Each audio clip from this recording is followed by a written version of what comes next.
The morning sun cast long shadows Redemption Creek as Thomas Murphy wiped the sweat from his brow, his calloused hands gripping the shovel that had become his closest companion. What he didn't know was that this ordinary Tuesday in 1887 would change everything for him and his 8-year-old daughter Sarah.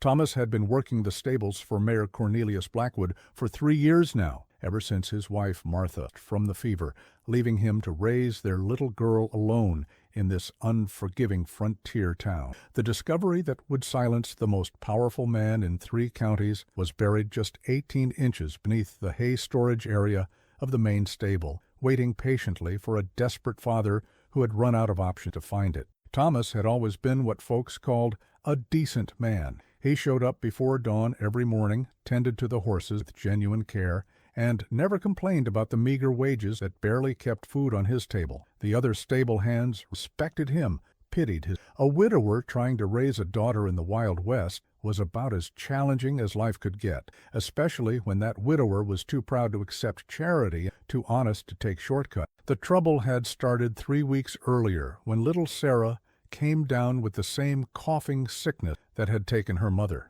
Doc Henderson had examined her with his usual gruff kindness, prescribing expensive medicine that cost more than Thomas made in 2 months. The doctor had pulled Thomas aside after his weathered face grave. "Thomas, I won't sugarcoat this for you," Doc Henderson, removing his spectacles to clean them slowly. "Sarah needs that medicine, and she needs it soon. Without it, this cough will get worse, much worse. I've seen too many children." He hadn't finished the sentence, but Thomas understood perfectly. That night, Thomas had sat by Sarah's bedside, listening to her labored breathing and feeling more helpless than he ever had. He'd already sold everything of value they owned. His wedding ring had gone to pay. Martha's jewelry, what little there was, had bought food during the harsh winter. There was nothing left to sell except his dignity, and even that wouldn't fetch enough to save his daughter. Mayor Blackwood had been surprisingly understanding, approached about an advance on his wages. The mayor was a large man with silver hair and calculating eyes who owned most of the businesses in Redemption Creek. He'd listened to Thomas's request with apparent sympathy, nodding thoughtfully as Thomas explained his daughter's condition. "Thomas, you're a good man," Blackwood had said, leaning back in his leather chair. "I'd like to help you. Truly, I would. But business is business, and I've got my own obligation. However, I might have a solution that could benefit us both." The solution, it turned out, for Thomas to work an additional maintaining this during the late evening, essentially doubling his workload for an extra 20% in pay. It wasn't nearly enough to cover Sarah's medicine, but it was something. Thomas had accepted immediately, though he knew the exhaustion would nearly destroy him. For the past 3 weeks, Thomas had been working 18-hour days. He'd arrive at the stables before sunrise, tend to the horses, muck out the stalls, repair equipment, and handle the constant stream of riders coming and going from Redemption Creek. Then, after a brief dinner with Sarah, he'd return to work until well past midnight, performing maintenance tasks and preparing for the next. It was during one of these late-night sessions that Thomas made his discovery. He'd been working in the main stable, the largest building on Blackwood's property, attempting to repair a section of flooring that had begun to sag dangerously. The wooden planks had rotted through in several places, creating a hazard for both horses and handlers. Thomas had been putting off the repair for weeks, lacking both the time and materials, but tonight he'd finally decided to tackle the job before someone got seriously hurt. As he pried up the damaged boards, his lantern light revealed something unexpected in the dirt beneath. At first, he thought it might be an old horseshoe or piece of tack that had been lost years ago, but as he brushed away the soil with his hands, his heart beat. It was a rock, but unlike any rock he'd ever seen.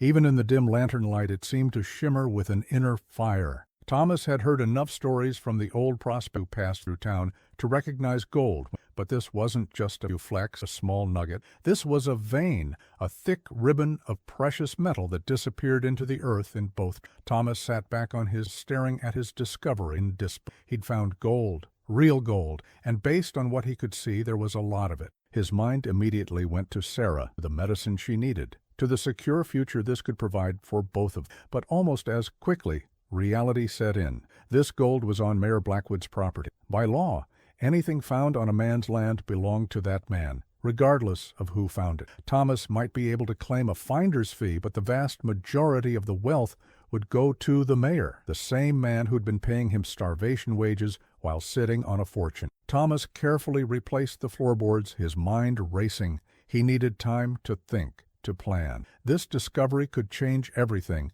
but only if he handled it correctly. One wrong move, and he could lose not only the gold but his job, leaving Sarah with no support. The next morning brought new complications. Thomas arrived at work to find Mayor Blackwood waiting, accompanied by a stranger in an expensive suit. The man was introduced as Mr. Franklin Hobbs, a railroad representative from back east. "Thomas," Mayor Blackwood said with his usual false friendliness, "Mr. Hobbs here is interested in purchasing some of my land for a new rail line. He'll be surveying the property over the next few days. I want you to give him full cooperation and access to anywhere he needs to go." Thomas nodded politely, but inside, alarm bells were ringing. If railroad surveyors examined the property thoroughly, they'd certainly discover the gold vein. Once that happened, Thomas's secret would be worthless. He needed to act, and soon. Mr. Hobbs proved to be a thorough man. He spent the entire day examining the property, scientific instruments, taking measurements, and making detailed notes. Thomas watched him nervous, particularly when stable, but the surveyor seemed more interested in the general topography than in examining the building foundation. That evening, after Hobbs had retired to his hotel room, Thomas returned to the stable with a plan. If he was going to claim this gold, he needed proof of his discovery and some kind of legal protection. He carefully removed several samples of the gold-bearing rock, wrapping them in cloth and hiding them in his jacket. Tomorrow, he'd take them to the assay office in the next town over, getting official documentation of their value and purity. But first, he needed to document the vein itself. Thomas had learned to read and write from his late wife, one of the few advantages of marrying a former school teacher. He spent the next hour carefully sketching the layout of the gold vein, noting its size, location, and approximate extent. These drawings, along with the assay, would serve as proof that he'd made the discovery. The trip to Miller's Gulch took most of the next day. Thomas had told Mayor Blackwood that he needed to visit Sarah's sick aunt, a small lie that made him uncomfortable but seemed necessary under the circumstances. The assayer, an old German named Klaus Weber, examined Thomas's samples with growing excitement. "My God," adjusting his jeweler's loupe for the third time. "This is remarkable quality. Where did you say you found this?" "I'd rather not say just yet," Thomas said carefully. "Can you tell me what it's worth?" Klaus weighed the samples precisely, performed several chemical tests, and made detailed notes before giving Thomas his answer. The gold was not only pure, but present in unusually high concentration. Based on the samples, Klaus estimated that a full mining operation could extract thousands of dollars worth of gold per month from such a vein. "Young man," said Sirius, "if you have found a deposit like this, you have found more than a fortune. You have found generational wealth. But," he added with a warning tone, "you must be very careful. Gold brings out both the best and worst in people. Make sure you understand the law before you proceed." Thomas thanked Klaus and rode back to Redemption Creek with his head spinning. Thousands of dollars per month. The amount was almost incomprehensible to a man who'd never earned more than $30 in a single month. But Klaus's warning echoed in his mind. He needed to understand the legal implications before making any moves. That night, Thomas visited the town's only lawyer, Martin Cox. Cox was known as an honest man, though he primarily handled property disputes and simple contracts. Thomas explained his situation hypothetically, asking what rights a man might have if he discovered valuable minerals on another person's property. Cox's answer was discouraging. Generally speaking, anything found on a man's land belongs to that man. However, there are some precedents for finder's rights, particularly if the landowner was unaware of the deposit's existence. The problem is proving that the discovery was made through the finder's own effort and knowledge, not through any information provided by the landowner. What if the finder had been working on the property for years? Thomas said. What if the discovery came about through his own labor and expertise? Cox thought carefully before answering. That might create a stronger case for a finder's fee or even a partnership arrangement, but it would depend heavily on the specific circumstances and the willingness of both parties to negotiate in good faith. If the matter went to court, it could take years to resolve, and legal fees would likely consume much of any potential reward. Thomas left the lawyer's office feeling more confused than ever. The gold was there, waiting to save his daughter's life and secure their future. But claiming it legally seemed almost impossible, while claiming it illegally would make him a thief and put Sarah in even greater danger. The solution came to him 2 days later, during one of his evening maintenance sessions. Thomas was working alone in the stable, as had become his routine, when he heard voices approaching. Mayor Blackwood was returning from dinner with several other prominent townsmen, including the banker, the sheriff, and Mr. Hobbs, the railroad surveyor. Thomas quickly extinguished his lantern and listened from the shadows as the men entered the adjacent building, Mayor Blackwood's private office. The walls were thin, and their voices carried clearly in the still night air. "The survey results are even better than we hoped," Hobbs was saying. "This route will save the railroad company nearly $50,000. We're prepared to offer you $12,000 for the necessary land rights." $12,000 is generous, Mayor Blackwood, but I'm wondering if it might be worth waiting. Property values are rising, and who knows what other opportunities might present themselves. "Cornelius," the banker interjected, "$12,000 in hand is worth more than $20,000 in promises. I'd advise taking the deal." Thomas listened as the men discussed the railroad deal in detail, but it was Sheriff Morrison's comment that caught his attention and changed everything. "Cornelius, you should know that there have been some rumors floating around town.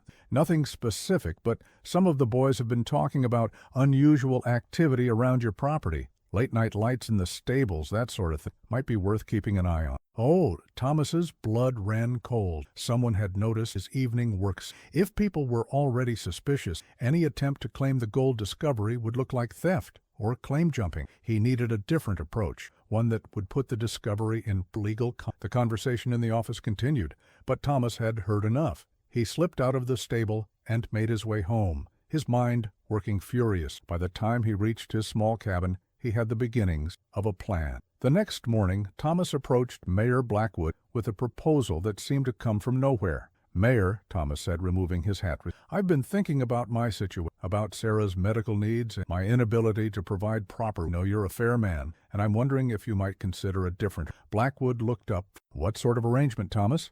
"Well, sir, I've been working these stables for 3 years now, and I know every inch of this property. I know which areas are prone to flooding, which buildings need the most maintenance, where the best grazing spots are located. I'm thinking that knowledge might be valuable, especially with this railroad deal everyone's talking about." The mayor's expression sharpened slightly. "Go on.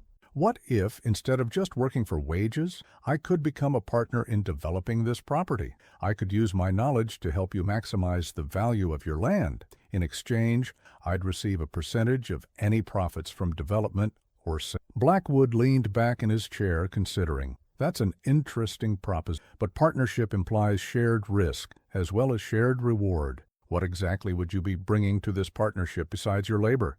This was the moment Thomas had been preparing for. "Information, sir. Detailed information about this property that could significantly increase its value." "What sort of information?" Thomas took a deep breath. "The kind of information that might interest Mr. Hobbs and his railroad company, or perhaps other potential buyers." For the first time since Thomas had known him, Mayor Blackwood looked genuinely surprised. "You have my attention, Thomas. What exactly are you proposing?" "I'm proposing a formal partnership agreement, sir. Something that would give me legal standing as a co-developer of this property. In exchange, I'd share everything I know about the land's potential value." Blackwood studied Thomas for a long moment. "You realize, Thomas, that if you're trying to leverage some imagined knowledge for a better deal, I could simply terminate your employment and find another stable hand." "Yes, sir, I understand that," replied calmly, "but I think you'll find that what I know is worth far more than the cost of a partnership agreement." The mayor's curiosity was clearly piqued. After several minutes of negotiation, they reached an agreement. Blackwood would draft a partnership contract giving Thomas a 20% stake in any profits from property development or sales in exchange for Thomas's specialized knowledge of the land. The contract would be kept confidential until such time as Thomas revealed his information. 2 days later, Thomas signed the partnership agreement in the presence of lawyer Martin Cox, who served as witness. The document was properly notarized and filed with the county clerk. Only then did Thomas reveal his discovery to Mayor Blackwood. The revelation took place in the main stable, with Thomas leading the mayor to the exact spot where he'd first found the gold. When Thomas removed the floorboard, revealed the glittering vein beneath, Mayor Blackwood's reaction was everything Thomas had hoped for. The mayor, a man known for his silver tongue and political cunning, stood speechless for nearly 2 full minutes. He knelt beside the gold, running his fingers through his mind clearly racing. "How long have you known about it?" 3 weeks, Thomas answered. "I've been trying to figure out the best way to handle it legally." 3 weeks, the mayor repeated, still staring at the gold. "You've known about this fortune for 3 weeks, and you said nothing?" "I said nothing until I could ensure my daughter's future was secure." Thomas. "Now that we're partners, I think we should proceed." What followed was the most intense business discussion of Thomas's life. Mayor Blackwood, once he recovered from his initial shock, proved to be everything Thomas had expected: greedy, calculating, and ruthless. But the partnership agreement, crafted carefully by lawyer Cox, protected Thomas's interests at every turn. The mayor's first instinct to try to invalidate the partnership, claiming that Thomas had been dishonest by not revealing the gold before signing the agreement. But Cox had anticipated this objection, structuring the contract so that Thomas's payment was his specialist knowledge, to be revealed after the partnership was formalized. Blackwood's second attempt was to argue that the gold discovery fell outside the scope of their partnership. But again, Cox had been thorough. The contract specifically covered all profits from development or exploitation of the property's natural resource. Finally, the mayor tried to simply break the contract and offer Thomas a cash settlement instead. But Thomas had learned from Klaus Weber's warning about gold bringing out the worst in people. He'd prepared for this moment. "Mayor," said quietly, "I think you should know that I've filed detailed documentation discovery with the Territorial Mining Office. I've also placed copies of our partnership agreement and my discovery records in a safe deposit box at the bank in Miller's Gulch, with instructions that they be opened if anything should happen to me or my daughter." The implications were clear. If Thomas or Sarah came to harm, the evidence would be revealed, and the territorial authorities would investigate. Mayor Blackwood, for all his faults, was too smart to risk a murder investigation over a gold mine. From that point forward, the conversation became genuinely productive. Thomas had done his homework, researching mining law and procedures during his trip to Miller's Gulch. He presented the mayor with a detailed plan for developing the gold discovery while maintaining secrecy and maximum. The plan was elegant in its simplicity. They would continue normal operation at the stable while secretly extracting gold during nighttime hours. Thomas would handle the actual mining work using his evening maintenance schedule as cover. The mayor would handle the business aspects, finding buyers for the gold, managing the finances, and dealing with any legal complication. To maintain secrecy, they would limit extraction to small amounts that could be easily concealed and transported. Rather than trying to mine the entire vein quickly, they would take a conservative approach, extracting enough gold to meet their immediate needs while preserving the larger deposit for development. The arrangement worked better than either man had dared hope. Within 2 weeks of beginning their secret mining operation, Thomas had extracted enough gold to pay for Sarah's medicine and secure her treatment for the next 6 months. The work was exhausting, but seeing his daughter's health improve made every hour of labor worthwhile. Mayor Blackwood discovered talents he hadn't known he possessed. He developed a network of discreet gold buyers, established secure transportation methods, and created an accounting set that kept their profits hidden from government tax and potential claim jumpers. The partnership that had begun as a desperate gambit by a struggling father evolved into a sophisticated business operation. Thomas learned about finance, marketing, and business strategy, while Mayor Blackwood gained a new appreciation for hard work and honest dealing. But their success created new challenges. The railroad deal with Mr. Hobbs was still pending, and the surveyor had begun asking pointed questions about the stability of the property's soil and the possibility of mineral deposits. If Hobbs discovered the gold vein, he might try to renegotiate the railroad deal, or worse, involve outside mining interests who could challenge Thomas and Blackwood's claim. The solution came from an unexpected source, Sarah herself. During one of her recovery periods, when she was feeling well enough to play outside, she mentioned seeing the nice man with the measuring tools near their cabin. Thomas realized that Mr. Hobbs had been conducting more extensive surveys than he'd admitted, possibly looking for mineral deposits that might complicate the railroad construction. Thomas shared this information with Mayor Blackwood, and together they developed a counter-strategy. If Hobbs was looking for minerals, they'd make sure he found them, but only the minerals they wanted him to. Thomas carefully planted several small samples of common iron ore in areas where Hobbs was likely to survey. Iron ore was valuable, but not nearly as precious as gold, and its presence would provide a reasonable explanation for any unusual geological activity on the property. If Hobbs discovered the iron samples, he'd assume he'd found the source of any mineral wealth on the land. Deception worked perfectly. Within days of Thomas planting the iron samples, Hobbs discovered them and immediately informed Mayor Blackwood of his finding. The railroad man was excited by the discovery, seeing it as additional value that the railroad company could exploit after completing their line construction. Hobbs's enthusiasm for the iron ore discovery provided the perfect cover for Thomas and Blackwood's gold mining operation. Any nighttime activity around the property could now be explained as preliminary iron mining work. Any unusual soil conditions could be attributed to iron extraction rather than gold mining. More importantly, the iron ore discovery gave Mayor Blackwood additional leverage in his negotiations with the railroad company. Hobbs was now eager to finalize the land purchase quickly before other mineral prospectors learned about the iron deposit and began making competing offers. The railroad deal closed 3 weeks later, with Mayor Blackwood receiving $15,000 for the land rights, $3,000 more than the original offer. Under the terms of their partnership agreement, Thomas received 20% of this windfall, providing him with $3,000 in addition to his share of the gold mining profit. For the first time since his wife's death, Thomas found himself in a position of genuine financial security. Sarah's medical treatment was fully funded. They'd moved to a larger, more comfortable home, and Thomas had enough money invested to ensure his daughter's education and future well-being. But the most satisfying moment came during the public announcement of the railroad deal. Mayor Blackwood, standing before the assembled townspeople, praised Thomas's invaluable assistance in identifying the mineral wealth that made this transaction. The mayor, true to his politician's instincts, took credit for the discovery while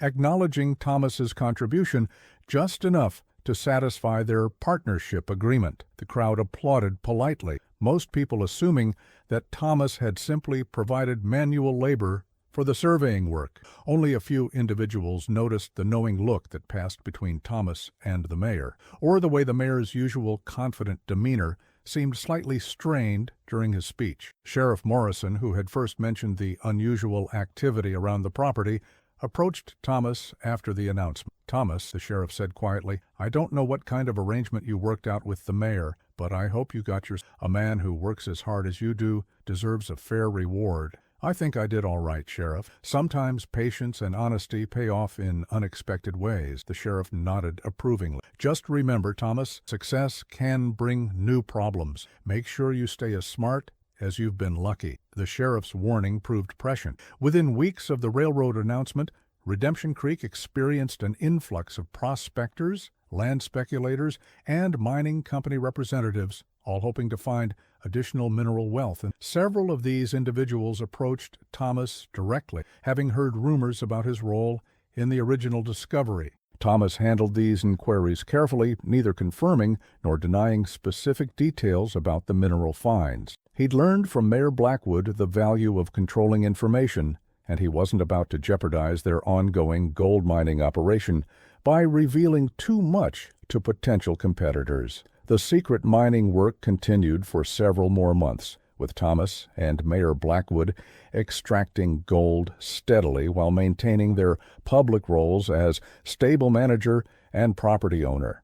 They refined their techniques, improved their security measures, and developed increasingly sophisticated methods for converting their gold into usable currency. The partnership that had begun as a desperate father's gambit to save his daughter's life had evolved into one of the most successful mining More importantly, it had transformed both men in ways neither had expected. Thomas gained not only security, but also business acumen and self-confidence. The man who had once been willing to accept starvation rather than ask for charity now negotiated deals with territorial mining and managed investment skill. Mayor Blackwood discovered that honest partnership could be more profitable than traditional exploitation. His relationship with Thomas taught him the value of treating workers fairly and sharing profits equitably. These lessons influenced his dealings with other employees and business partners, eventually earning him a reputation for fairness that enhanced his political career. The most dramatic moment in their partnership came nearly a year after the initial discovery, when a territorial mining incident redemption reports of unauthorized mining. The inspector, a stern federal official named Jonathan Pierce, had received anonymous tips about secret mining operations on several properties in the area. Thomas and Mayor Blackwood had prepared for this possibility. Their mining operation was fully legal under territorial law, properly registered and taxed according to federal requirements. All their paperwork was in order, their safety procedures met government standards, and their financial records were meticulously maintained. Inspector Pierce spent 3 days examining their operation, interviewing workers, and reviewing documentation. His investigation was thorough and professional, but he found no violations of mining law or safety regulations. In fact, he commended Thomas and Mayor Blackwood for running one of the cleanest and most efficiently managed small mining operations he'd encountered. The inspector's approval provided official validation for their partnership and mining activities. More importantly, it demonstrated that two men from very different backgrounds could work together successfully when mutual respect and shared goals replaced exploitation and mistrust. The confrontation that sealed Thomas's victory came during Inspector Pierce's final meeting with Mayor Blackwood. The inspector had requested a private conversation with the mayor. Thomas was not present for the initial discussion, but through circumstances he later learned, the conversation revealed more about both men's characters than either had expected. Inspector Pierce, it turned out, had been investigating not just mining irregularities, but also reports of worker exploitation and unfair labor practices in several territorial mining operations. Someone had filed a complaint suggesting that Mayor Blackwood's taking advantage of desperate workers, forcing them to accept dangerous working conditions and inadequate pay. Mayor Blackwood, Inspector Pierce said formally, I've received serious allegations about your treatment of work, particularly regarding a man named Thomas Murphy. The complaint suggests that you've been exploiting Mr. Murphy's financial desperation to force him into unsafe working conditions. Mayor Blackwood's response surprised even Thomas when he learned about it later. Instead of defending himself or denying the allegations, the mayor asked Inspector Pierce to bring Thomas into the conversation so they could address the concerns directly. When Thomas joined the meeting, Inspector Pierce explained the nature of the complaint and asked Thomas to describe his working conditions and compensation honestly. The inspector made it clear that Thomas would be protected from retaliation regardless of what he said, and that the federal government took worker exploitation very seriously. Thomas's response was both honest and diplomatic. He acknowledged that his working condition had initially been difficult and that his original wages had been inadequate, but he also explained how Mayor Blackwood had worked with him to find a solution that benefited both parties. Inspector, Thomas said carefully, Mayor Blackwood could have simply terminated my employment when I asked for better terms. Instead, he offered me a partnership opportunity that has allowed me to provide properly for my daughter and build a secure future. I can't speak for other workers, but in my case, I've been treated more than fairly. Inspector Pierce pressed for details, asking specific questions about working hours, safety conditions, and profit sharing. Thomas answered each question truthfully, describing both the challenges and the rewards of their partner. The inspector's final question was the most pointed. Mr. Murphy, do you believe Mayor Blackwood has taken advantage of your desperate circumstances, or do you believe he's dealt with you honestly? Thomas considered the question carefully before answering. Inspector, when my daughter was dying and I had nowhere else to turn, Mayor Blackwood could have offered me just enough help to keep me dependent on him. Instead, he offered me a chance to become truly independent. I believe that shows not just honesty, but genuine character. Inspector Pierce closed his investigation with a report that praised the partnership between Thomas and Mayor Blackwood as a model for fair labor relations in territorial mining operations. The federal official's endorsement effectively ended any further questions about their business practices or the legitimacy of their mining claims. But the most satisfying vindication came several months later during the annual Territorial Mining Convention in Denver. Thomas and Mayor Blackwood had been invited to present their partnership as a case study